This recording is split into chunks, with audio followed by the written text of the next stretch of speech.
আজকের নারীরা দেখেন দেবর পাইলে ননদ ননসের জামাই পাইলে আর হোশ থাকে না, এটাও কিন্তু বেপরদা, নোংরামি, অশ্লীলতা, ঠিক কিনা বলেন? একজন নারী আর একজন পুরুষ বন্ধু, যে আমার নবী বলে দিয়েছেন যাদের স্বামী দেশের বাহিরে থাকে অথবা বাড়ি থাকে বউ, স্বামী থাকে অন্য জেলায়, ওই নারীদেরকে নবী উপদেশ দিয়েছে তোমরা সুন্দর পোশাক পরো না, ভালো করে সাজগোজ করিও না, কারণ অন্য কোনো পুরুষের নজর তোমার দিকে পড়তে পারে। ও বন্ধু, নারীদের যত সাজগোজ, যত সৌন্দর্য, সব কিছু স্বামীর জন্য, অন্য কোন পুরুষকে দেখাতে পারবে না। নারীরা হলো গোপনীয় জিনিস। কি জিনিস? গোপনীয় জিনিস। তারা থাকবে পর্দার ভিতরে, ঘর থেকে বের হলেও পর্দা নিয়ে বের হবে।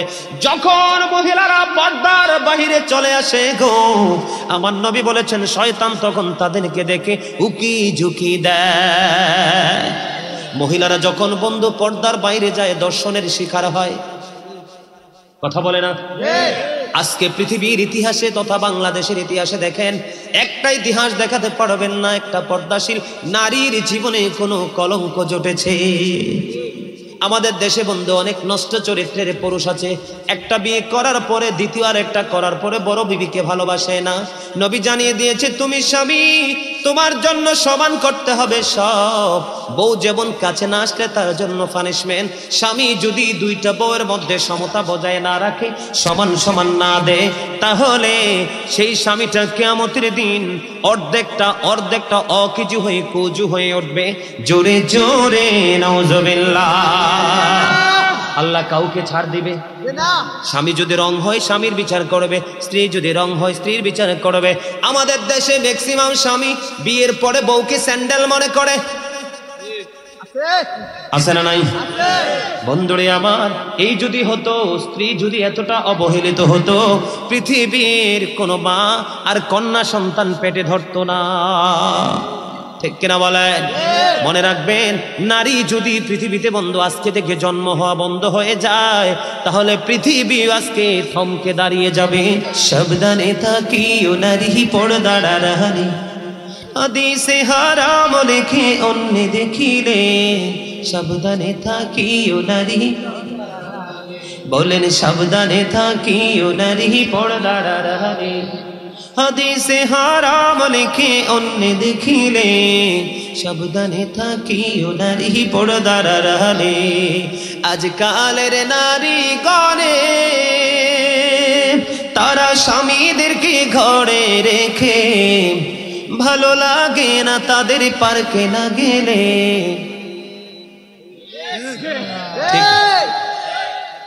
আপনাদের অনেকের বউ মনে হয় এরকম, এর লাগে ঠিকটা ছোট, আপনারা ঘুম পাড়াইয়া উনি পার্কে যায়, ঠিক কিনা বলেন? পায়ে পেন্সিল শু, ঠোঁটে লিপস্টিক, পায়ে আলতা। সাবধানে থাকিও নারী পর্দার আড়ালে, হাদিসে হারাম লেখে অন্য দেখিলে।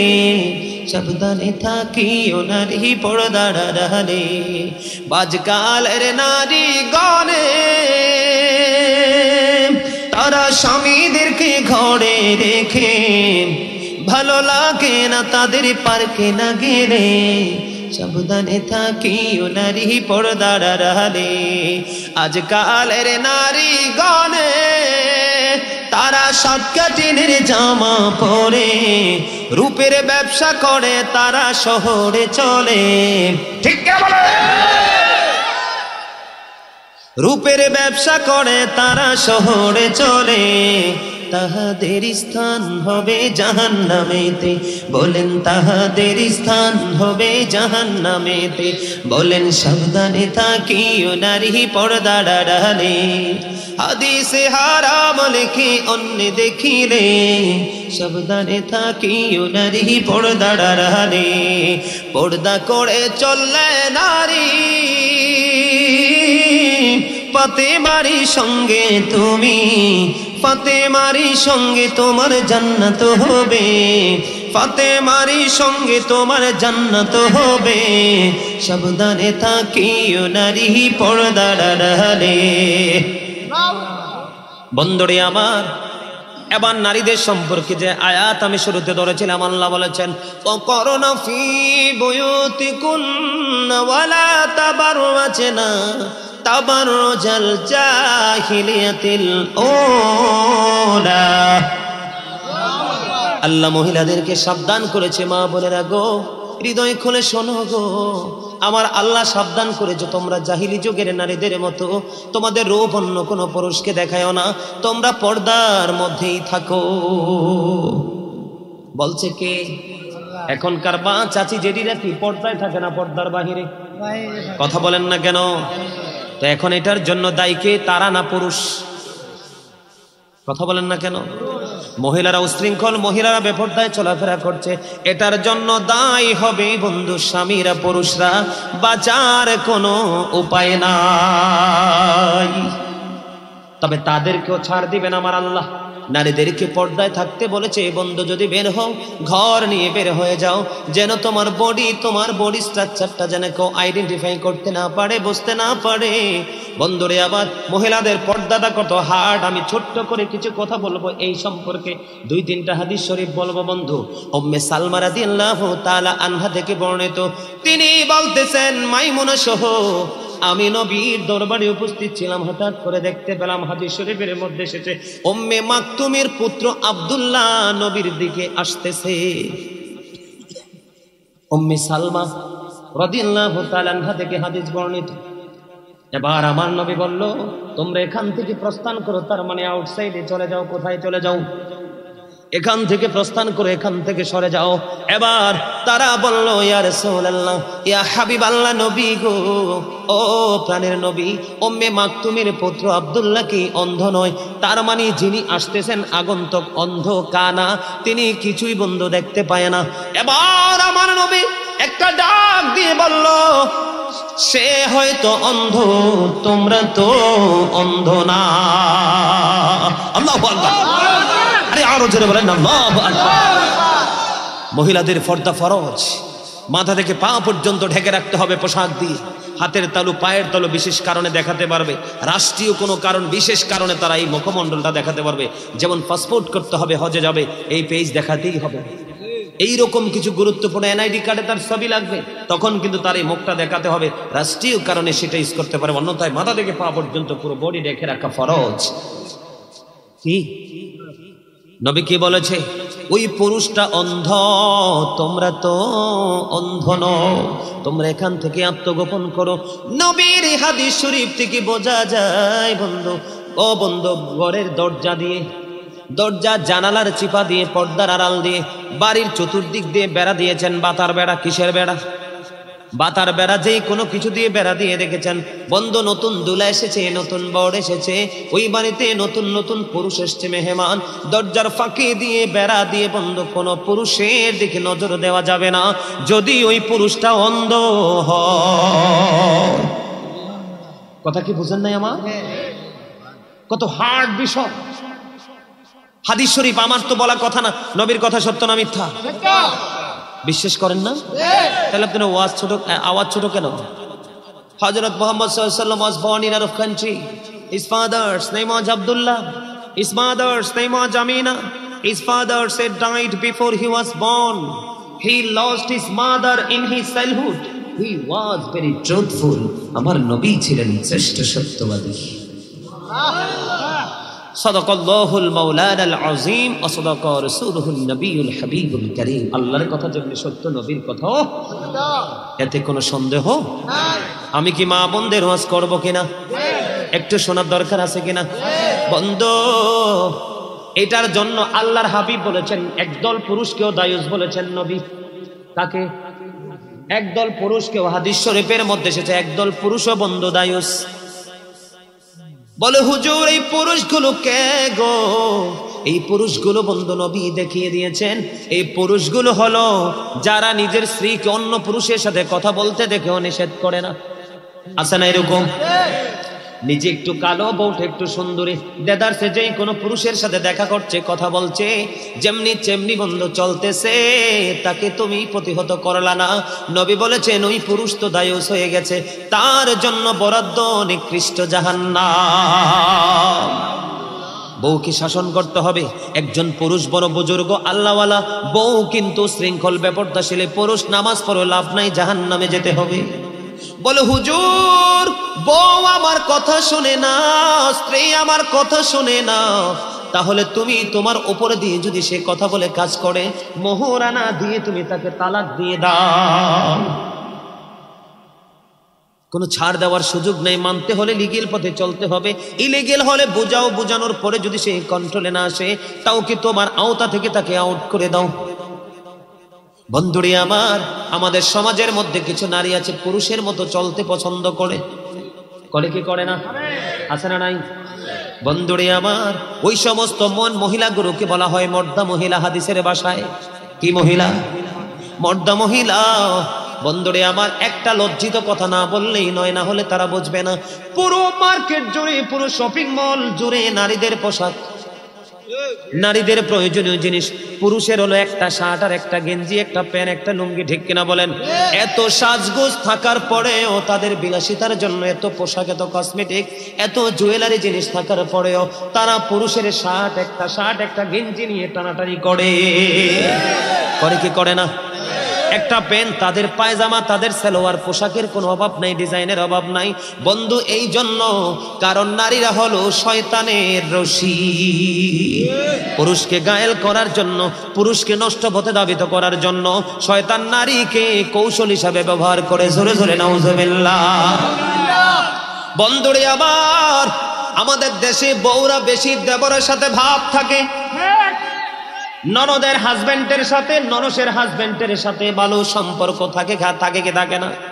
বন্ধুরে আমার, আমার নবী বলে দিয়েছেন, একটা নারী তার দেবরের সাথে দেখা করার চাইতে মৃত্যু তার জন্য অনেক বেটার। কি? মৃত্যু তার জন্য বন্ধু অনেক বেটার। আজকের নারীরা দেখেন, দেবর পাইলে, ননসের জামাই পাইলে আর হোশ থাকে না। এটাও কিন্তু বেপরদা, নোংরামি, অশ্লীলতা, ঠিক কিনা বলেন? একজন নারী আর একজন পুরুষ বন্ধু, যে আমার নবী বলে দিয়েছেন, যাদের স্বামী দেশের বাহিরে থাকে অথবা বাড়ি থাকে বউ, স্বামী থাকে অন্য জেলায়, ওই নারীদেরকে নবী উপদেশ দিয়েছে, তোমরা সুন্দর পোশাক পরো না, ভালো করে সাজগোজ করিও না, কারণ অন্য কোনো পুরুষের নজর তোমার দিকে পড়তে পারে। ও বন্ধু, নারীদের যত সাজগোজ, যত সৌন্দর্য, সব কিছু স্বামীর জন্য, অন্য কোন পুরুষকে দেখাতে পারবে না। নবী যখন জান্নাতের দিকে নজর দিলেন, চাইয়া দেখলেন বেশিরভাগই পুরুষ। নবী যখন জাহান্নামের দিকে নজর দিল, বেশিরভাগই বন্ধু চাইয়া দেখলো নারী, আর বেশিরভাগ নারী জাহান্নামে যাবে শুধু পর্দায় না থাকার কারণে। নারীদের জান্নাত বন্ধু একেবারে সোজা, বলবো কি বলবো না? المرأة إذا صلت خمسها وصامت شهرها وأحسنت فرجها وطاعت بعدها فلتدخل من أي أبواب الجنة شاء।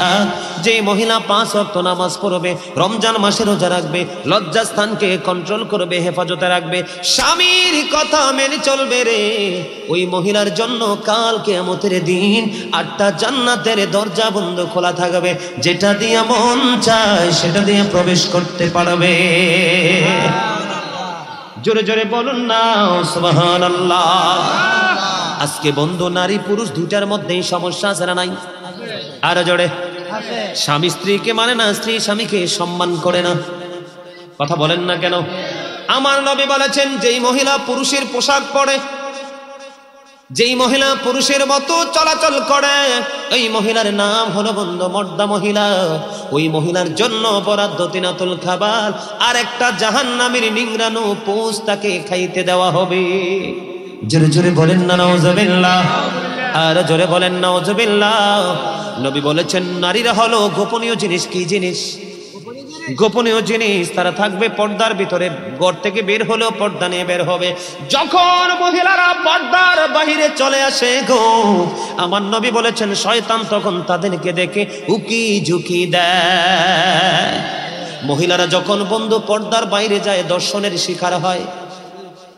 কথা বলে না?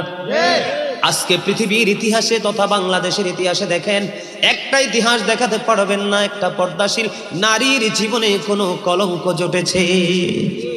পর্দা কিন্তু দুই ধরনের, একটা প্রকৃত পর্দা, আর একটা প্রকৃত পর্দার নামে নষ্টামি, ঠিক কিনা বলেন? আরো জোরে। নবী বলেছেন বন্ধু যেই পুরুষ নারীর পোশাক পরবে, যেই নারী পুরুষের পোশাক পরবে, দুই দলকে আমার আল্লাহ অভিশপ্ত করেছেন, লানত দিয়েছেন। যখন বন্ধু বেগান একটা নারী থাকে, বেগান একটা পুরুষ থাকে, নবী বলেছেন তখন থার্ড পারসন থাকে শয়তান, তখনই তাদের জিনার সম্ভাবনা থাকে। আর জিনার দ্বারা পৃথিবীতে আসে বন্ধু যার সন্তান। কথা বলেন না কেন? এই সমকামিতা বলৎকার, পুরুষের পিছনের দিক দিয়ে বন্ধু যৌন আকাঙ্ক্ষা মেটানো। এই দেশে অনেক নষ্ট চরিত্রের পুরুষ আছে না নাই? আরো জোরে বলেন। জিনা করার মতো আছে না নাই? আমাদের দেশে সাধারণ মানুষ যদি এই নগ্না কাজে লিপ্ত হতো বন্ধু, মেনে নিতাম। মাদ্রাসার নাম দিয়ে বন্ধু মাদ্রাসাতে কিছু কতুতি মৌলবী স্টুডেন্টদের সাথে সেই নষ্টামি করে কি করে না? অনলাইনে আসে কি আসে না? এটা লূত আলাইহিস সালামের জামানার নোংরামি বন্ধু। আমাদের নবী শ্রেষ্ঠ নবী, আমরা শ্রেষ্ঠ নবীর উম্মত। আমাদের মধ্যেই নোংরামির একটা মাত্র কারণ, পুরুষ যখন পর্দার বাহিরে চলে যায়, নারীও যখন পর্দার বাহিরে চলে আসে। শুধু নোংরামি না, স্বামী স্ত্রীর দাম্পত্য জীবন বন্ধু সুখের হয় না। অথচ আল্লাহ বলেছেন ওয়াশিরুহুন্না বিল মারুফ, ঠিক কিনা? আল্লাহ বলেছে স্ত্রীদেরকে নিয়ে সুন্দরভাবে সৎভাবে জীবন যাপন করার কথা আমার আল্লাহ বলেছেন। এখন বর্তমানে স্বামী স্ত্রী ম্যাক্সিমামই হলো ইঁদুর বিড়াল। কথা কয় না? আমি মিথ্যা কথা বলছি? আমার মনে হয় আপনাদের এখানে এরকম মানুষ নাই। এরকম বউ কি আছে? এরকম হাজবেন্ডও আছে? ওমর খোদা মুই কি ওয়াজ করবো না, তুই চললে যাবো, সব আছে। হায় হায় হায় রে, ধ্বংস তো হয়ে যাবে। এই ওয়াজটা কি একটু করব? একটু দরকার আছে না? আল্লাহর নবী বলেছেন বন্ধু আমার দিকে তাকান, স্বামী যদি পান খেয়ে নেওয়ালা হয়, আমি আমার মতো করে বুঝাচ্ছি, স্বামী ধরেন পান খাওয়া পছন্দ করে, কোন বিবি যদি মোহাব্বত করে স্বামীর জন্য মন মতো করে একটা পান বানাইয়া স্বামীর কাছে এসে বসলো, স্বামী স্ত্রী দুইজন যদি বন্ধু পান খাবে আর স্বামী স্ত্রী দুজন বন্ধু মিষ্টি মিষ্টি গল্পে মজে থাকবে, আমার নবী জানিয়ে দিয়েছে ওই স্বামী স্ত্রীর প্রেমময় একটা ঘন্টা মুহূর্ত যদি তারা একসাথে দিতে পারে, 1 বছরের নফল ইবাদতের সওয়াব তার আমলনামায় দেওয়া হবে। বন্ধু বউ যখন বেপরদায় চলে যাবে রে, বেপরদায় চলে গেলে কিন্তু আপনি ডাক দিলেও কাছে আসবে না, কারণ তার তো নজর অন্যদিকে, কারণ বাইরে আসতে আসতে অন্য পুরুষের দিকে তার নজর চলে গেছে। কথা বলেন না কেন? ভদ্র স্বামী যদি না হয়, স্ত্রী কোনো কিছু বললে তার কাছে ভালো লাগবে না, তার কাছে নিমের রসের চাইতে যেটা লাগবে, কারণ তার চরিত্র নজর তো অন্যের বিবির দিকে চলে গেছে। কথা বলেন না কেন? আছে না নাই? আল্লাহর নবী স্বামীকে বলেছে, স্বামীরে স্ত্রীকে সবচেয়ে বেশি ভালোবাসা দাও, স্ত্রীর জন্য তোমার সর্বোচ্চ ভালোবাসা তুমি বরাদ্দ দিয়ে দাও, কারণ তাদেরকে বকা দিও না, জকা দিও না, তাদেরকে মেরো না, মুখের উপর তাদেরকে তোমরা মেরো না। তোমরা যদি পোশাক কিনো বিবির জন্য কেনো, তোমরা যদি চা খাও বিবির জন্য চা নিয়ে যাও, তোমরা যদি মিষ্টি খাও বিবির জন্য। দুধ কিন্তু একটু উতরাইলেই কিন্তু আর রাখা সম্ভব না, যায় রাখা যায়? কথা বলেন না কেন? দেখেন না কি আকর্ষণীয় একটা অপশন স্বামী স্ত্রীর মধ্যে নবী লাগাই দিলেন। দুধের মতো রিক্সের রান্নাও যদি চুলায় থাকে, বউকে বলেছে দুধ পুরে ছাই হয়ে যাক, স্বামী ডাক দিয়েছে তুমি স্বামীর কাছে চলে যাওয়া তোমার উত্তম। যদি কোনো বিবি স্বামীর ডাকে যদি সাড়া না দেয় রে, ওই ডাকটা যদি বন্ধ রাতের অন্ধকার গভীর রজনীতে হয়, সারাদিন স্বামী বন্ধবে পরিশ্রম করলো, কাজকর্ম করলো, কি করলো? কাজকর্ম করলো, রাতের অন্ধকার গভীর রজনীতে বন্ধু স্ত্রীকে কাছে ডাকলো, আপন করে বন্ধু প্রেমের বন্ধনে আবদ্ধ হবে। এই সময় স্ত্রীটা স্বামীর ডাকে কাছে না এসে অন্যদিকে যদি মুখ ঘুরিয়ে রাত্র পার করে দেয়, হাদিস শরীফ প্রমাণ করেছে সারা রাত লানতের ফেরেশতা থাকে, সারা রাত সকাল পর্যন্ত লানত দিতে থাকে। জোরে জোরে নাউজুবিল্লাহ। বন্ধু এটা হলো বউয়ের জন্য পানিশমেন্ট। এবার স্বামীর দিকে আসেন। স্বামীকে আল্লাহ রাব্বুল আলামিন বলেছেন কারো যদি 2টা বউ থাকে, কয়টা? 2টা বউ যদি কারো থাকে রে, কয়টা বউ? 2টা বউ যদি কারো থাকে রে। আচ্ছা ঠিক আছে, তাইলে একটু গজলটা গাইলে। কে জানি মেসেজ পাঠাইছে মোবাইলে, ঠিক না? কে জানি মোবাইলে মেসেজ পাঠাইছে, একটা গজল গাইতাম, গজলটা গামো একটু পরে, আলোচনাটা শেষ করি। 2টা বউ একটা পুরুষের জন্য প্রথমেই বলেছেন 4টা বিয়ে, কয়টা? আপনি মনে মনে ভাবতেছেন না হুজুর 4 জনকে কন্ট্রোল করা আমার পক্ষে সম্ভব না, তারপরে একটা কমে গেল 3টা। কয়টা? আপনি চিন্তা করলেন না 3টাকে কন্ট্রোলিং এ আনা সম্ভব না, একটা কমে গেল কয়টা? আমার নবী বলেছেন না না তুমি 2টাকে কন্ট্রোল করতে পারবা না। নবী বলেছেন অনলি 1 পারসন, সিঙ্গেল ওয়াইফ। ঠিক কিনা বলেন? আরো জোরে বলেন না। একটা বউ। আমাদের দেশে বন্ধু অনেক নষ্ট চরিত্রের পুরুষ আছে, একটা বিয়ে করার পরে দ্বিতীয় আর একটা করার পরে বড় বিবিকে ভালোবাসে না। নবী জানিয়ে দিয়েছে তুমি স্বামী, তোমার জন্য সমান করতে হবে সব। বউ যেমন কাছে না আসলে তার জন্য পানিশমেন্ট। স্বামী যদি 2টা বউয়ের মধ্যে সমতা বজায় না রাখে, সমান সমান না দেয়, তাহলে সেই স্বামীটা কিয়ামতের দিন অর্ধেকটা অকিজু হয়ে কুজু হয়ে উঠবে। জোরে জোরে নাউজুবিল্লাহ। আল্লাহ কাউকে ছাড় দিবে না। স্বামী যদি রং হয় স্বামীর বিচার করবে, স্ত্রী যদি রং হয় স্ত্রীর বিচার করবে। আমাদের দেশে ম্যাক্সিমাম স্বামী বিয়ের পরে বউকে স্যান্ডেল মনে করে। আছে না নাই? বন্ধুরে আমার, এই যদি হতো, স্ত্রী যদি এতটা অবহেলিত হতো, পৃথিবীর কোনো মা আর কন্যা সন্তান পেটে ধরতো না। ঠিক কিনা বলেন? মনে রাখবেন, নারী যদি পৃথিবীতে বন্ধু আজকে থেকে জন্ম হওয়া বন্ধ হয়ে যায়, তাহলে পৃথিবী আজকে থমকে দাঁড়িয়ে যাবে। পৃথিবীকে আর সামনে এগিয়ে নিয়ে যাওয়া সম্ভব নয়। নারীরা হচ্ছে মায়ের জাত, বোনের জাত বন্ধু, তাদেরকে কখনোই ছোট করে দেখা যাবে না। আজকে তুমি যদি তোমার বিবিকে বন্ধু ছোট করে দেখো, অপমান করো, তোমার বোন আরেক ঘরের গরুনি হয়ে যাবে, বউ হয়ে যাবে, তখন তোমার বোন ও বন্ধু অন্যের ঘরে ইজ্জত পাবে না। আজকে পুরুষদেরকে একটা শাসন করব, পাওয়ার বিবির সাথে দেখাতে পারবেন, মরার পরে পারবেন না। এই জন্য জাহান্নামের ভয়াবহতা নিয়ে ছোট্ট ওয়াজ করেছে। আমার নবী বলেছেন বন্ধু, বিবিকে বিয়ে করেছো তুমি মোহরানা দিয়ে, তার মানে কাবিন। আছে না নাই? বর্তমানে ম্যাক্সিমাম স্বামী বিয়ের পরে বাংলাদেশে যেটা হয়, বউকে কাবিন দেয় না, না দিতে দিতে মৃত্যুর পিড়িতে চলে যায়। যায় কি যায় না? মৃত্যুবরণ যখন করবে বউকে মোহরানা না দিয়ে বন্ধু, কাল কিয়ামতের দিন ওই স্বামীকে জিনাকারীদের অন্তর্ভুক্ত করা হবে। উলঙ্গ অবস্থায় জিনা করে নারী পুরুষের সাথে জাহান্নামে জ্বলবে। জোরে জোরে নাউজুবিল্লাহ। এই যে স্বামী উশৃঙ্খল, স্ত্রী উশৃঙ্খল, এই উশৃঙ্খল হওয়ার কারণ হলো জন্মের পর থেকে মেয়ে তার বাবার ঘরে, ছেলে তার বাবার ঘরে, ইসলামের সুশিক্ষার অভাব ছিল বিদায় আজকের এই সমস্যা। কথা বলে না কেন? মহিলারা সাবধানে থাকার দরকার আছে নি? সাবধানে থাকিও নারী পর্দার আড়ালে, হাদিসে হারাম লেখে অন্য দেখিলে। সাবধানে থাকিও নারী, বলেন সাবধানে থাকিও নারী পর্দার আড়ালে, হাদিসে হারাম লেখে অন্য দেখিলে। সাবধানে থাকিও নারী পর্দার আড়ালে। আজকালের নারী গণে তারা স্বামীদেরকে ঘরে রেখে, ভালো লাগে না তাদের পার্কে না গেলে।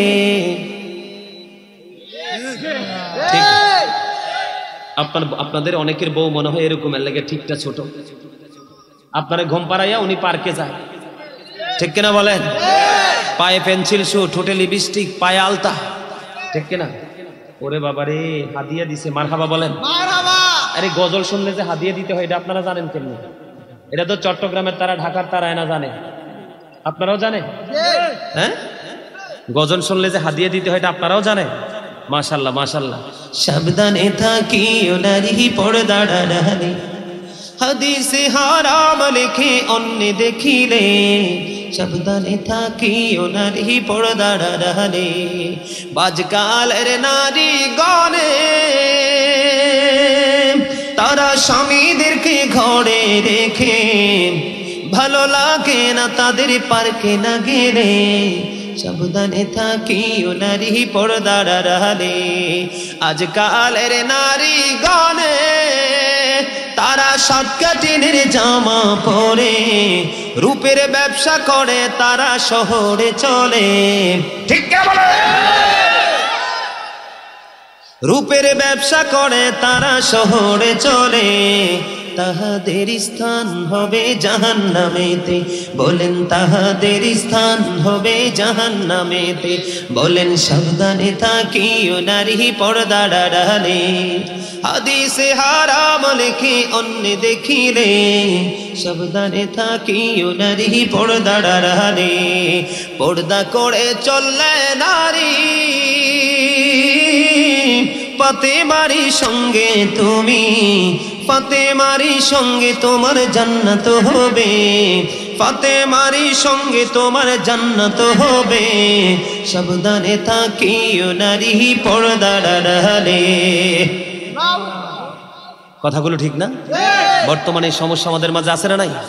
এই সমস্যা দূর করতে হলে বাবাকে, স্বামীকে, ভাইকে একটি হতে হবে, সতর্ক হতে হবে। ভাই যখন সচেতন হবে বোন আর বাইরে যেতে পারবে না, স্বামী যখন সচেতন হবে স্ত্রী যেতে পারবে না, বাবা যখন সচেতন হবে তার কন্যার বাইরে যেতে। আপনি আর হন্য হয়ে পথে পথে ধার্মিক বউ খুঁজতে হবে না। প্রত্যেকটা ঘরে ঘরে যখন ধার্মিক মেয়ে জন্ম হবে অটোমেটিক্যালি ধার্মিক বউ ঘরে চলে যাবে। প্রত্যেকটা ঘরে ঘরে যখন সভ্য পুরুষ ছেলে সন্তান জন্ম হবে প্রত্যেকটা ঘরে ঘরে অটোমেটিক্যালি সভ্য জামাই চলে যাবে। তখন আর টেনশন করতে হবে না, ঠিক কিনা বলেন? এই পর্দা, এই শিক্ষার দরকার আছে না নাই? পুরুষকেও পর্দা করতে হবে, এটাও ফরজ, নারীকেও পর্দা করতে হবে, এটাও। দুই ফরজ ভঙ্গকারী যদি একত্রিত হয়, তেঁতুল গাছ লাগাইলে কি ধরে? কি ধরে? তেঁতুল তো লাগাইছেন একবারে টকটা লাগাইছেন, এখন তেঁতুল কোনটা ধরবো, টকটা না মিষ্টিটা? তো আপনি গাছ লাগাইছেন তেঁতুল গাছ, মনে মনে স্বপ্ন দেখেন, ইস তেঁতুল ধরছে কেন, ল্যাংরামটা যদি ধরতো, ঠিক কিনা বলেন? বাবা মা সারা জীবন নোংরামি করছেন, আবার কোন হারে আমার ছেলেটা বেয়াদব, ঠিক কিনা বলে? বাবা মা যখন সৎ নিষ্ঠাবান হবে আপনি টেনশন করতে হবে না, অটোমেটিক্যালি আপনার সভ্য সন্তান আপনার কোলে চলে আসবে, ঠিক কিনা বলেন? সম্মানিত উপস্থিতি, আমাদের কি নবীর আদর্শকে আঁকড়ে ধরতে হবে। আমার কাছে একটু অনুরোধ ছিল যে হুজুর আমাদের রাসূলের শানে একটু আলোচনা করবেন। আপনারা কি রাসূলের শানে আলোচনা করতে শুনতে একটু রাজি? ছোট্ট করে একটু আলোচনা শুনবো, কারণ বর্তমানে আমার নবীকে নিয়ে যত ফিতনা, যত ফাইজলামি, যত দুষ্টামি, ঠিক না? আমাদের নবীকে নিয়ে যত নোংরামি আলাপ আলোচনা হয় কি হয় না? বলেন নবী কি আমাদের মতো? যে বলবে তার ঈমান আছে? নবীকে কি ভাই বলা যাবে? যাবে? নবী সম্পর্কে ছোট কোনো মন্তব্য করা যাবে? যদি করলে কি হবে? আমার নবীকে ভালোবাসা ফরজ। নবীকে ভালোবাসা কি ফরজ? শুধু নবীকে ভালোবাসা না, নবীর পরিবারকেও ভালোবাসা ফরজ। তাদেরকে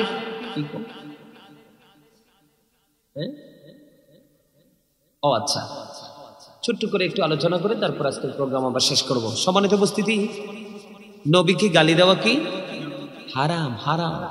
নবীর শানকে খাটো করা কি হারাম, এটা কখনোই করা যাবে না। এখন কিন্তু দুনিয়াতে কিছু ব্যবসায়িক বার হয়েছে, ডিজিটাল ব্যবসায়িক, নবী সম্পর্কে যা ইচ্ছা তা বলে, তারা কি ইমানদার থাকে?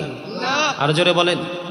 আল্লাহ বলেছেন ইন্নাল্লাযীনা ইউযুনাল্লাহা ওয়া রাসূলাহু লা'আনাহুমুল্লাহু ফিদ দুনিয়া ওয়াল আখিরা আ'আদ্দা লাহুম আযাবাম মুহিনা। আল্লাহ বলেছেন যারা আল্লাহ এবং আল্লাহর হাবিবকে কষ্ট দেয় আল্লাহ তাদেরকে দুনিয়া আখিরাতে লানত দিয়েছেন। কি দিয়েছেন? লাঞ্ছনাদায়ক শাস্তি তাদের জন্য বরাদ্দ করে রেখেছেন। বলেছে কে? আল্লাহ। এবার হাদিস শরীফ যদি একটু দেখি, আমার নবী বলেছেন ক্বালা মান সাব্বা নাবিয়্যা ফাকতুলহু ওয়া মান সাব্বা আসহাবি ফাদরিবহু। নবী বলেছেন যারা নবীকে গালি দিবে, নবীর শানে আঘাত করবে, তোমরা উম্মত হিসাবে তোমাদের দায়িত্ব হলো তাদেরকে হত্যা করে ফেলো। ওমান সাব্বা আসহাবি ফাদরিবহু, যারা সাহাবায়ে কেরামদেরকে গালি দিবে, তাদের শানে আঘাত করবে, তাদের ইজ্জতের চাদর ধরে টান দিবে, তোমরা তাদেরকে প্রহার করো, তার মানে পিটাও, বাইন্দা পিটাও। আজকে আমরা নবীর শানে মানে খাটো বললে আমরা এটাকে সমর্থন করি। মনে রাখবেন, চোরকে চোর না বলাও চোর। যিনি ডাকাতকে ডাকাত বলবে না তিনিও ডাকাত। যিনি অন্যায় করার পরে অন্যায়কে অন্যায় বলবে না, তিনি সমর্থন দিল, তিনিও অন্যায়কারী। কি বলেন? আমার দিকে তাকান। নবী সম্পর্কে আপনারা মিলাদ করেন না? আল্লাহ কোরআনে বলেছে কুল বিফাদলিল্লাহি ওয়া বিরহমাতিহি ফাবিযালিকা ফালিয়াফরাহু হুয়া খায়রুম মিম্মা ইয়াজমাউন। আল্লাহ বলেছেন তোমরা আমার ফজল, তোমরা আমার রহমত প্রাপ্তিতে ফালিয়াফরাহু, তোমরা আনন্দ উৎসব করো। আমরা যে নবী পাইছি, নবী রহমত কিনা? এই জন্য আল্লাহ বলেছে তোমরা ফালিয়াফরাহু, আনন্দ উৎসব করো। করলে লাভ হবে কি? আল্লাহ বলেছেন হুয়া খায়রুম মিম্মা ইয়াজমাউন, এটা তোমাদের পুঁজি করা সম্পদ চাইতে উত্তম। এখন মিলাদ শব্দের অর্থ হলো জন্ম বৃত্তান্ত। নবীর জন্ম, নবীর আগমনকে যারা অস্বীকার করে তারা কি আর মুসলমান থাকে? আপনি মিলাদ পড়েন না, আমরা আপনাকে কিছু বলবো না, কিন্তু যখন ওপেনলি বিরোধিতা করবেন তখন কিন্তু আপনি আর ইমানদার থাকেন। আচ্ছা, আমরা নবীকে দাঁড়ায় সালাম দিই, এটা কি মহাব্বত করে না? আপনারা দেননি নবীকে দাঁড়ায় সালাম? নবীকে দাঁড়ায় সালাম দেওয়ার দলিল কোরআনে আছে। আল্লাহ বলেছেন অত আজিরহু অত আক্কিরহু, আল্লাহ বলেছেন help him and respect him. বলে হুজুর এটা কি কোনো সাহাবাই কেরাম করেছে? অবশ্যই করেছে। মা আয়েশা সিদ্দিকা রাদিয়াল্লাহু তাআলা আনহা থেকে হাদিস বর্ণিত। হাসান ইবনে সাবিত রাদিয়াল্লাহু তাআলা আনহু যখন মসজিদে নববীতে বন্ধ মিম্বার হলো, তখন নবীর শানকে বৃদ্ধি করে কুফরিকে নিন্দা করে মসজিদে নববীর মিম্বরে দাঁড়িয়ে দাঁড়িয়ে সুরে সুরে নবীর গৌরবময় জীবনে সন্ধে সন্ধে প্রকাশ করলো। আবার নবী খুশি হয়ে বলল, আল্লাহ হাসান ইবনে সাবিতকে রুহুল কুদ্দুসের মাধ্যমে সাহায্য করো। এখন আপনারা বলবেন নবী তো তখন সশরীরে ছিল, এখন কি নাই? আল আম্বিয়াউ আহিয়াউ ফি কুবুরিহিম ইউসাল্লুন, নবীরা তাদের আপন আপন রওজায় জিন্দা, তারা নামাজরত অবস্থায়। এখন নবীকে দাঁড়াইয়া সালাম দিবেন তো? যারা বলবে বেদাত তারা বলবেন, তাদেরকে বলবেন তোমাদের কথা শোনা আমাদের জন্য বেদাত, ঠিক না? আমার কথা ঠিক আছে নি? যারা নবীর মিলাদকে, নবীর সালামকে বেদাত বলে, তাদের দুই পকেট ভর্তি দুনিয়ার বেদাত। দুই চারটা না বললেই নয়। আমার দিকে তাকান, একটু বলি বেদাত কাকে বলে, আপনারা ভয় পায়েন না। তারা কি করে? তারা কি করে? তাদের আপনজন মারা গেলে মাইকিং করে নি। তো নবীর জামানায় তো মাইকিং ছিল না, মাইকিং করে কেন? ওটা তো বেদাত। আল্লাহর নবী বলেছেন মানুষ মারা গেলে জলদি করে কবরে দাফন করো, নেককার হলে তার পুরস্কারের জায়গায় চলে যাবে, বদকার হলে তার শাস্তির জায়গায় তাড়াতাড়ি তাকে পৌঁছায় দাও। এখন মানুষ আজকে মরছে কালকে মাটি দিয়ে আসে না? তো এই যে আপনি বাইমরা করলেন, আজকে মরল কালকে মাটি দিলেন, এটাও তো বেদাত। কথা কয় না? যে মৌলবী বলে নবীকে দাঁড়ায় সালাম দেওয়া বেদাত, নবীর মিলাদ বেদাত, এই মৌলবী ইমামতি করে বেতন নেয়নি। কথা কয় না? তো নবীর জীবনে কোনোদিন কি ইমামতি করে বেতন নিয়েছিল? তো মুহতামিম সাহেব যে আপনার ইয়া করে বেতন নেয়, এটাও তো বেদাত। আপনাদের এলাকায় ইমাম সাহেবগুলো সকাল থেকে বিকাল, আপনার এই মাস থেকে A to Z কমপ্লিটলি 1 থেকে একদম 1 থেকে 30 পর্যন্ত তারা মানুষের বাড়ি বাড়ি খায় কিনা? ইমামতি কি বিক্রি করেই তো খায়? ইমামতি না করলে কি কেউ খাওয়াবে? কথা বলেন, খাওয়াবে? এখন যে তিনি যে সভাপতি থেকে তৃণমূল পর্যন্ত প্রতিদিন একজনের বাড়ি বাড়ি ঘুরে ঘুরে খায়, এ খাওয়াও তো বেদাত, কারণ নবী তো ইমামতির বিক্রি করে কোনোদিন খায়নি। আমার কথাগুলো আপনাদের মাথায় ঢুকে কিনা? বুঝতে অসুবিধা হয় না তো? আমার দিকে তাকান, একটা টাচ মোবাইল দাও তো, তোমরা কেউ দেখাই তার আর কেউ আসেনি? না এখানে আছে, আছে, তোমারটা থাক না, তোমারটা থাক, লাইভ যেহেতু চলে। এই যে দেখেন এই মোবাইল আছে না নাই? এই মোবাইল দিয়ে কোরআন তেলাওয়াত করে না তারা? হ্যাঁ, আলহামদুলিল্লাহি রাব্বিল আলামিন আর রহমানির রহিম মালিকি ইয়াউমিদ্দিন। মোবাইল চাইছে পড়ে কিনা?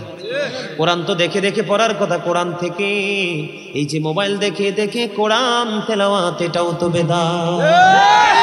আছে না নাই?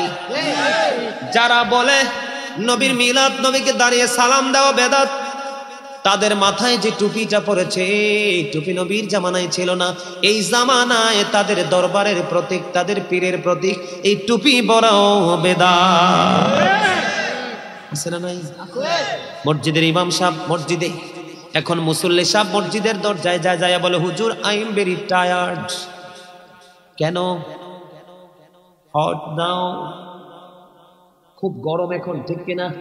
এখন কি কই কেন তুমি টায়ার্ড? কই গরম বেশি। তো কি করতে হবে?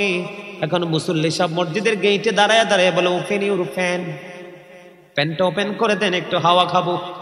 কিন্তু গেছে কি করতে? নামাজ পড়তে। কথা বলে না? আরে আপনারা ইমান নিয়ে কবরে যেতে হবে না? যাওয়ার সময় কি নাতি একটা নিয়ে যেতে পারবে? কথা বলেন, পারবে? কেউ যাবে না। আপনার আপন কবর আপনাকে একাই যেতে হবে। তো আপনাকে ট্রেনিং নিতে হবে না? জানতে হবে না? আপনাকে ভুল কথা বললে আপনি মেনে নেবেন, ভয় পাবেন? Open your fan. ফ্যান দেওয়ার পরে কয় হুজুর আই এম 50% রিল্যাক্স। আরো কয় পার্সেন্ট বাকি? আরো 50% কি রয়ে গেল? বাকি রয়ে গেল। এবার কয় ওপেন ইউর এসি। আবার এসি ওপেন করে দিল, একটু পরে বলে হুজুর আই এম 100% রিল্যাক্স। ঠিক কিনা? এতক্ষণ ছিলাম টায়ার্ড, এখন হয়ে গেলাম রিল্যাক্স। ফ্যানের বাতাস এবং এসির বাতাস আমাকে একবারে কুল করে দিল, রিল্যাক্স করে দিল। আমার নবীর জীবনে কোন এসির নিচে দাঁড়িয়ে নামাজ পড়েছে, কোন ফ্যানের নিচে দাঁড়িয়ে বন্ধ নামাজ পড়েছে?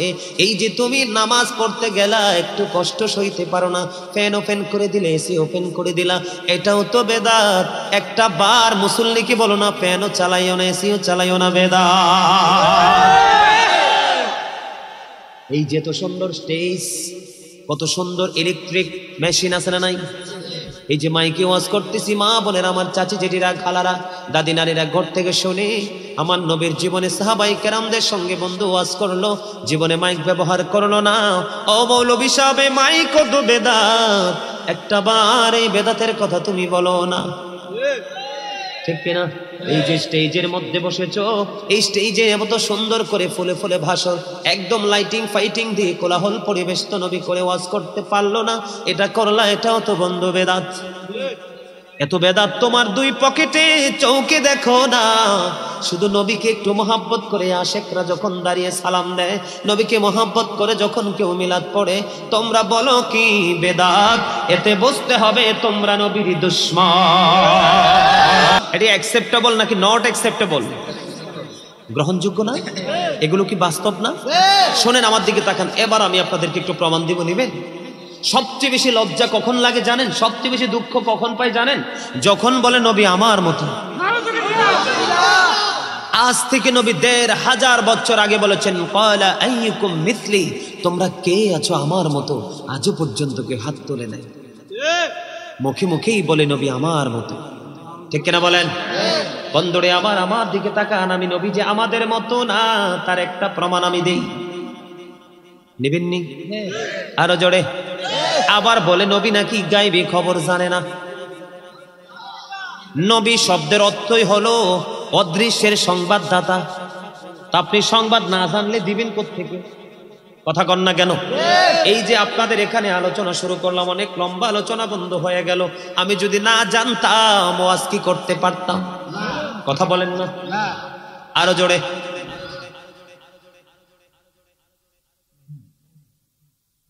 আমার কথা কি বুঝতেছেন? আমাদের দেশে সমস্যা আছে না নাই?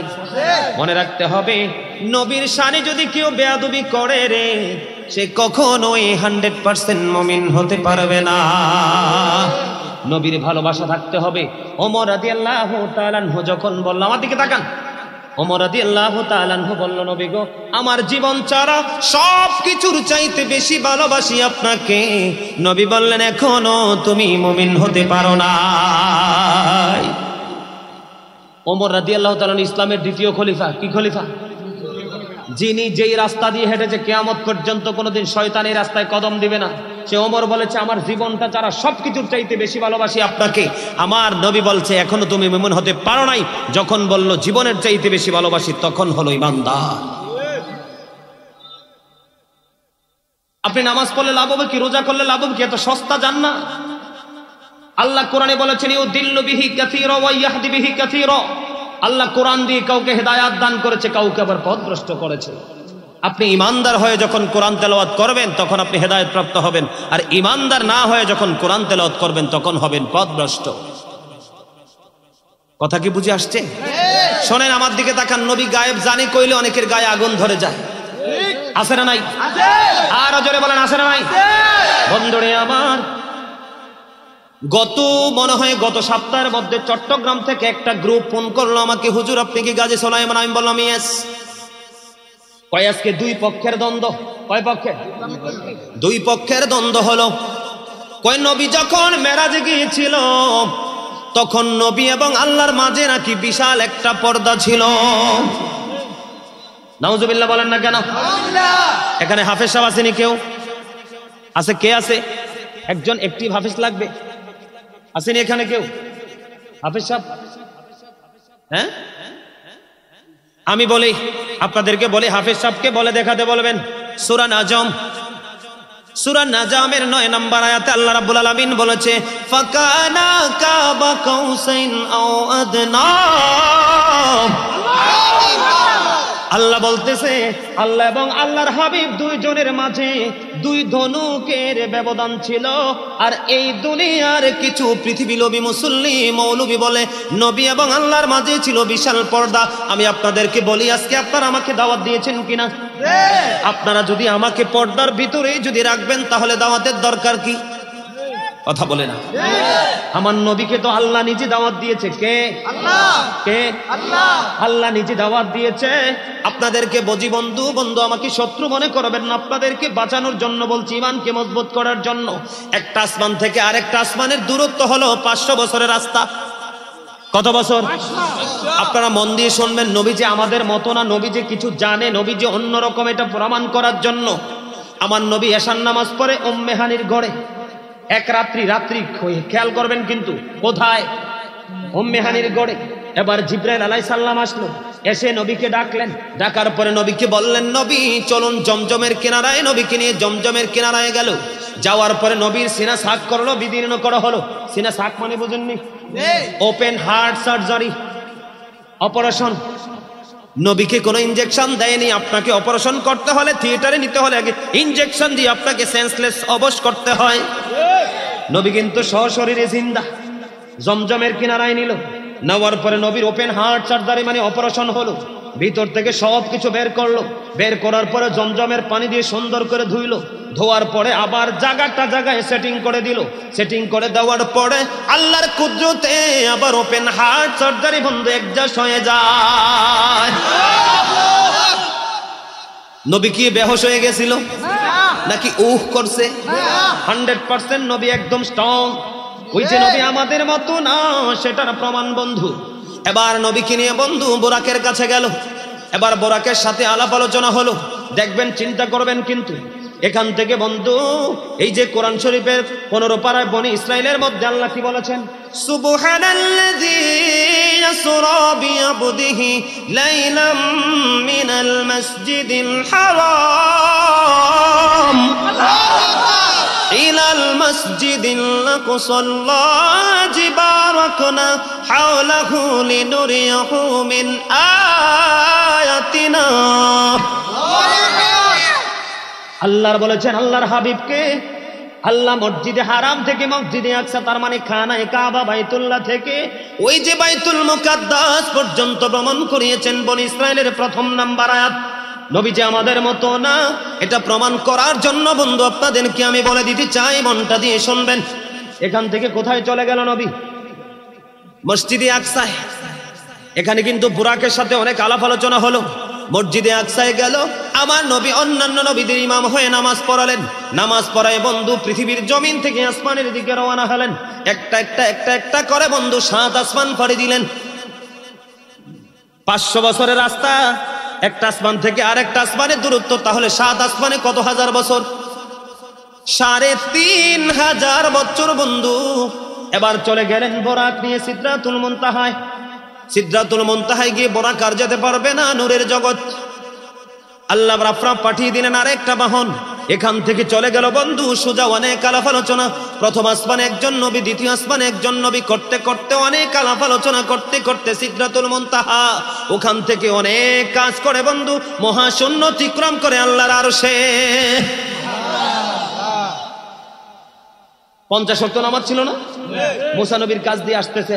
মুসা নবী কয়, আপনার উম্মতের জন্য আল্লাহ কি দিল? কয় মেরাজ দিছে। কয় কি? 50 ওয়াক্ত নামাজ। কয় আপনার উম্মত তো পারবে না এত নামাজ পড়তে, আবার যান। পর মুসা নবীর পরামর্শ অনুযায়ী যাইতে যাইতে 45 ওয়াক্ত কমাইয়া 5 ওয়াক্ত নিয়ে অনেক আলোচনা। আবার এই রাতের মধ্যেই নবী পৃথিবীতে ফিরে আসলেন। আপনার বাপ দাদা 14 গোষ্ঠী পূর্বপুরুষের যত সম্পত্তি আছে খরচ করলেও এক আসমান ঘুরতে পারবেন না। তা আপনার বিবেক ছোট, আপনি কথাও বলেন ছোট, তবে নবীর সম্পর্কে ছোট কথা বললেই আপনার ঈমান ধ্বংস। কারণ আল্লাহ বলেছেন আল্লাযীনা আমানু, আগে তুমি ঈমানদার হও। আগে কি হও? ঈমানদার। হ্যাঁ, ওয়াকানু ইয়াত্তাকুন, তারপরে আমাকে ভয় করো। তুমি ঈমানদার না হয়ে যদি আমাকে ভয় করো কোনো লাভ হবে না। কথা বলেন। এবার এখানে আরেকটা সবচেয়ে বড় মজার বিষয়, আমাদের দেশের কিছু মানুষ, আসলে এটা সাধারণ মানুষের দোষ না, আমি 1% সাধারণ মানুষকে দোষ দেই না, এটা আমাদের মতো মৌলবীদের দোষ। কার? আমাদের মতো মৌলবীদের দোষ। কেন জানেন? তার কারণ হলো আমার নবী বলেছেন কিয়ামতের আলামতের মধ্যে অন্যতম একটা আলামত হলো পৃথিবীতে কিয়ামতের পূর্বক্ষণে কিছু জাহেল মূর্খ আলেম প্রকাশিত হবে, তাদের ভালো পড়াশোনা থাকবে না। বলে হুজুর কেন? তারা তাদের সুবিধার জন্য স্বার্থের জন্য মন গড়া ফতুয়া দিয়ে দিয়ে মানুষকে পথভ্রষ্ট করে দিবে, সেই দিন কিন্তু অটোমেটিক চলে এসছে। এই জন্য ৭৩টা দল হবে, ৭৩টা আলেম হবে, এর মধ্যে ৭২টাই জাহান্নামী, একটা হলো মাত্র জান্নাতি। রাসূল বলেছেন মা আনা আলাইহি ওয়া সাহাবী, যারা আমাকে এবং আমার সাহাবায়ে কেরামদেরকে অনুকরণ করবে ওরাই যাবে জান্নাতে। আর ওই দলটার নাম হলো আহলে সুন্নাত ওয়াল জামাত। নবী বলেছেন আহলে সুন্নাহ ওয়াল জামাত ইজ দ্য বেস্ট পার্টি। এখানে সবচেয়ে বড় মজার একটা খবর, অনেক আলাপ আলোচনা আছে মেরাজ নিয়ে, আপনারা দেখবেন অনলাইনে আসবে। আমি কিন্তু গত পরশুদিন কোথায় জানি আলোচনা করছি, পুরো মেরাজের শুরু থেকে শেষ থেকে পৃথিবীতে ফিরে আসা পর্যন্ত সব কিছু পুরো আলোচনা করছি না? আপনারা অনেকগুলো মিডিয়াতে আলোচনাটা পাবেন। আমার কাছে মাহফিল কমিটির লোক কেন আলোচনা করেছি? মানুষের ইমানকে তাজা করার জন্য। নবী যখন আল্লাহর সাথে দেখা করলো, দাদা কি হলো? দেখা হলো। আল্লাহ কোরআনে সূরা নাজমে কি বলেছেন? 2 ধনুকের ব্যবধান ছিল আল্লাহ এবং আল্লাহর হাবিবের, তার মানে একেবারে কাছাকাছি, কোনো পর্দা ছিল না। আমার আল্লাহ আমার নবীকে, আপনার নবীকে প্রশ্ন করলো, হাবিব আসমানে শীর্ষস্থানীয় ফেরেশতারা কি নিয়ে ঝগড়া করতেছে? আল্লাহু আকবার বলেন না? আল্লাহ কি জানে না? আরে কথা বলেন, আল্লাহ কি জানে না? এবার আমার নবী উত্তর দিল, মন দিয়ে শোনেন, হাদিস শরীফ বন্ধু। আমার আল্লাহ আমার নবীকে প্রশ্ন করলো, বন্ধু আসমানে শীর্ষস্থানীয় ফেরেশতারা কি নিয়ে ঝগড়া করছে? এবার আমার নবী উত্তর দিলেন, কি দিছে?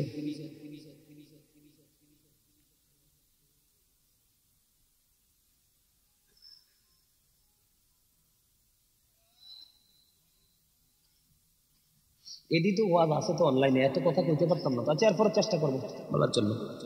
ওয়াজ শেষ তো, ওয়াজ করে শেষ করে দিব এখন। ওয়াজ শেষ, অনেক লম্বা ওয়াজ করছি, প্রতিদিন এমনি ওয়াজ করলে হোস থাক বলি, কথা বলেন না? না আরো জোরে বন্ধুরে আমার। এবার আমার নবী উত্তর দিল, আমার নবী উত্তর দিয়ে দিল, বন্ধু আপনি বেশি ভালো জানেন। এই কথা বলতে দেরি হাদিস শরীফের মধ্যে এসেছে, আমার নবীর 2 কাঁধের মাঝখানে আল্লাহর কুদরতি হাতটা রাখলেন। হাদিস শরীফ দ্বারা কি প্রমাণ? পর্দা যে ছিল না এটা প্রমাণ হয় কিনা? এখানে কিন্তু একটা প্রমাণ নবী বললেন, আমার 2 কাঁধের মাঝখানে আল্লাহ রাব্বুল আলামিনের কুদরতি হাতটা যখন রাখলো, আমার বুকের মধ্যে সেই হাতের ছোঁয়ায় প্রশান্তি আমি পেয়ে গেলাম। তখন আমি আসমান এবং জমিনে যা কিছু আছে আমি সব কিছু দেখে নিয়েছি। তাহলে নবী কি গায়েবের খবর জানলো না? কথা বলেন, যেটা আমার আপনার সরলভাবে জানা সম্ভব না, দেখা সম্ভব না, বোঝা সম্ভব না। নবী অন্য একটা হাদিসের মধ্যে আসছে, নবী বলেছে একটা মানুষ যেভাবে তার হাতের তালুটা স্পষ্ট দেখতে পায়, আমি পৃথিবীর শুরু থেকে শেষ পর্যন্ত সবটুকু আমি হাতের তালুটাকে যেমনি স্পষ্ট দেখতে পাই, আমি নবী সব দেখে নিয়েছি। এবং পৃথিবীর সকল ধনভাণ্ডারের চাবি আমার আল্লাহ আমার হাতে তুলে দিয়েছে। নবীর কথাগুলো কি অস্বীকার করতে পারবেন? করলে করেন, আমার কিচ্ছু আসে যায় না, কারণ জবাবটা আপনাকে দিতে হবে। কারণ নবীকে যখন আপনার সামনে যখন আসবে কবরে, নবীর প্রেম না থাকলে তো আপনি চিনতেই পারবেন না।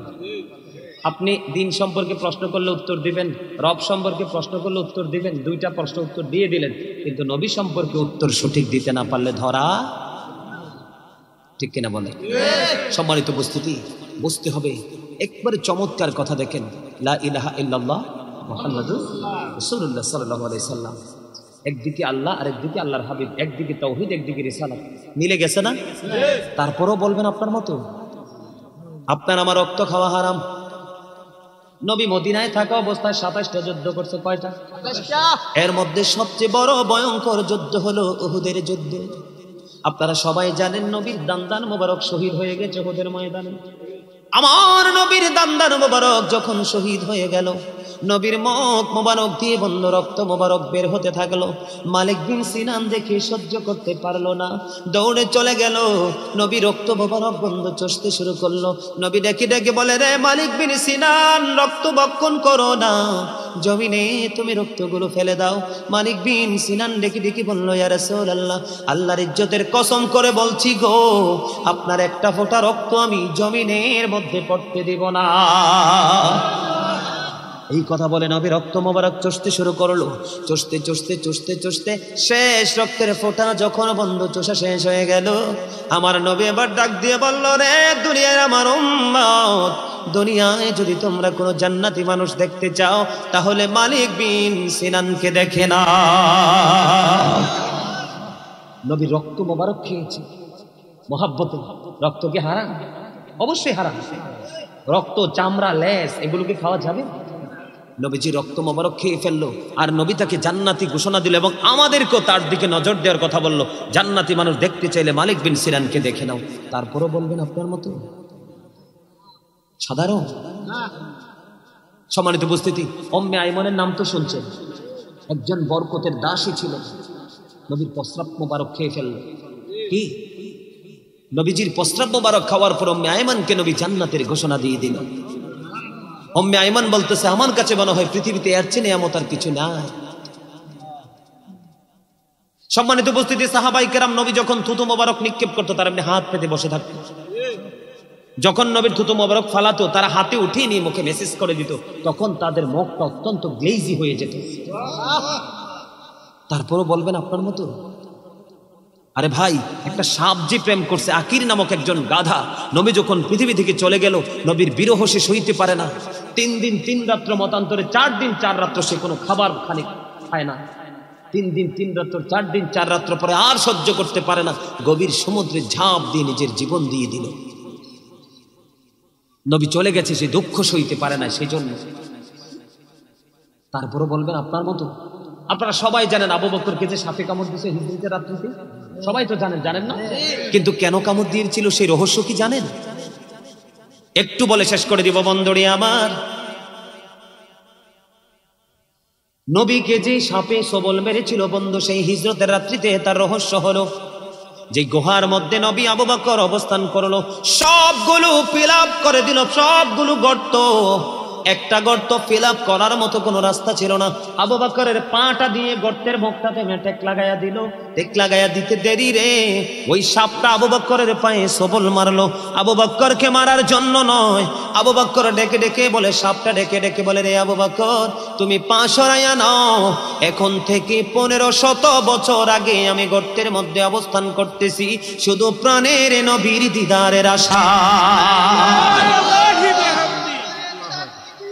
আল্লাহু আকবার,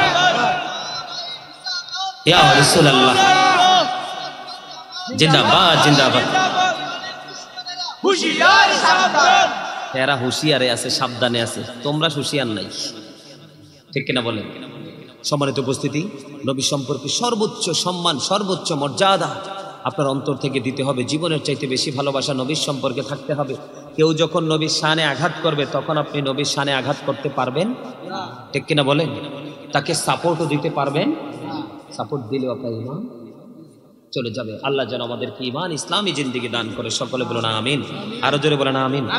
শুরুতে আমার এক মা না বোন জানি না বয়স কেমন হবে, তিনি আমার কাছ থেকে একটা নাচ শুনতে চেয়েছেন, একটা গজল। আপনারা কি একটু গাইতে সুযোগ দিবেন? আরো জোরে। তাবারক তো আছে না? এই তাবারক নিয়ে যাবেন সবাই।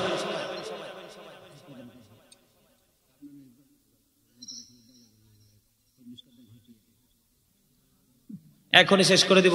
আপনারা কি অস্থির হয়ে গেছেন? আপনারা অস্থির হইলে আমি গজল গাইবো না, কারণ ওয়াজ করছি আমি, আপনাদের রিল্যাক্স মোডে বসেছিলেন। শেষ সময় যদি কোনো ধরনের গর্হিত আচরণ করেন তাহলে সব শেষ। শেষ ভালো যান, শেষ ভালো যান, ঠিক কিনা? ওই মিজান ভাই বলছে একটা গজল ওনার খুব পছন্দ, এটা একটু গাইবো, তারপরে মাটির পিঞ্জের একটু গেই, তারপরে শেষ করবো। রাজি আছেন? 40 কদম হাটিয়া আসবি রে সজন, মুনকার নাকির হাজির হইবে রে তখন, ঘুমটা খুলিয়া সওয়াল মুসলিম ভাই, ঘুমটা খুলিয়া সওয়াল করিবেন তখন, 40 কদম হাঁটে আসবে রে সজন। কি সওয়ালের কি জবাব হইতে যে পারে, সময় থাকিতে ও মন জানিও তারে, ও মন জানিও তারে। 40 কদম হাঁটিয়া আসবে রে সজন, মুনকার নাকির হাজির হইবে রে তখন, হইতে যে পারে সময় থাকিতে ও মন জানিও তারে, ও মন জানিও তারে। 40 কদম হাঁটিয়া আসবে রে সজন, মুনকার নাকির হাজির হইবে রে তখন। হিসাব দিতে হবে কি হবে না? হবে। আরেকটা বাস্তবতা আমি আসার পরে আমার কাছে শুনতে চেয়েছেন, ছোট্ট করে গাইব। মাটির পিঞ্জরা ভাঙ্গিয়া চুরিয়া, একদিন তো যাইবে পাখি ছাড়িয়া ছাড়িয়া, ছেলে মেয়ে ডাকিয়া কোলে নিবে তুলিয়া, চুমো খাবে চোখের পানি ছাড়িয়া ছাড়িয়া, মাটির পিঞ্জরা ভাঙ্গিয়া চড়িয়া, একদিন তো যাইবে পাখি ছাড়িয়া ছাড়িয়া। সময় বেশি বাকি নাই, নিঃশ্বাসের তো বিশ্বাস নাই, সময় থাকতে গোনা মাফ লও চাহিয়া চাহিয়া। জোরে জোরে বলেন মারহাবা। অনেক লম্বা ওয়াজ হয়েছে, ভাবছিলাম 1.5 ঘন্টা আলোচনা করবো, কিন্তু অনেক লম্বা।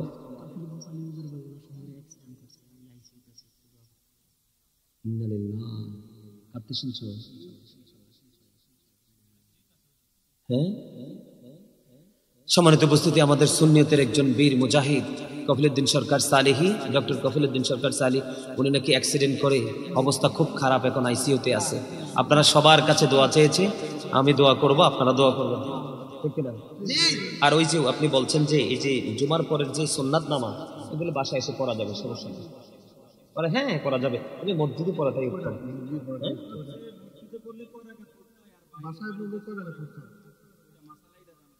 বুঝতে পারছি। আচ্ছা তোমরা এটা নিয়ে যাও, তোমরা নিয়ে যাও, আমি দিচ্ছি, দিব, সব দিব। সম্মানিত উপস্থিতি, আমাদের দেশে কিন্তু মানুষের মধ্যে কিন্তু সমস্যার কি নাই। সম্মানিত উপস্থিতি, আমি আপনাদের আমার দিকে তাকান। সমস্যায় যখন মানুষ পড়ে তখনই কিন্তু বিকল্প সিদ্ধান্ত নেয়, কি নেয়? সমস্যায় যখন পড়ে মানুষ তখনই বিকল্প সিদ্ধান্ত, বিকল্প ব্যবস্থা মানুষ নেয়। সবগুলো নামাজ, প্রত্যেক ওয়াক্ত নামাজ আমরা পুরুষ হিসাবে মসজিদে পড়া দরকার, উত্তম। কি উত্তম? মসজিদে পড়া কি উত্তম? তো আপনি যদি, আপনার যদি সুবিধা থাকে, আপনার যদি শারীরিক মানসিক অবস্থা যদি ভালো থাকে, আপনার সবগুলো নামাজই মসজিদে পড়া উত্তম। এখন তো আমাদের নামাজ তো আমরা শর্ট